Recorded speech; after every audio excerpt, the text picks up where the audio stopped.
ګرانو کتونکو السلام علیکم. زه محمد سلمان همدرد د حق غږ پښتو چینل خبري لنډیز کې ستاسو قربا اوس تاسو پام را اړوم د مهمو خبرونو لنډیز ته. د هرات ولایت د زعفرانو کاروباریان او کروندګر وایي د افغانستان له لارې د ایران د زعفرانو صادراتو د افغاني زعفرانو بیه نیمایي ته راټیټه کړې ده. چین غواړي د خپل فضایي مرکز له لارې د نړۍ له ټولو هیوادونو سره د همکارۍ لارې پراخې او عمقي ژوروړي اړیکې ولري. چین غواړي په دې توګه سره په خپل فضایي سټیشن کې شته څېړنیز لابراتوار د ټول بشریت لپاره ګټې اخیستنې وړ وګرځوي. امریکا کې د کورونا وبایي ناروغۍ له امله د مړ شوو کسانو شمېر له 6 لکو واوښت. دا په داسې حال کې چې هلته تر دې مهاله په یاده ناروغۍ 10 میلیونه کسان اخته شوي دي.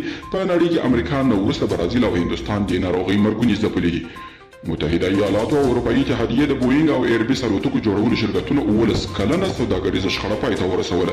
شنونکي وایي چې امریکا او لویدیځه اروپا د چین په مقابل کې د اتحاد او اقتصادي پیاوړتیا لاره غوره کړې ده.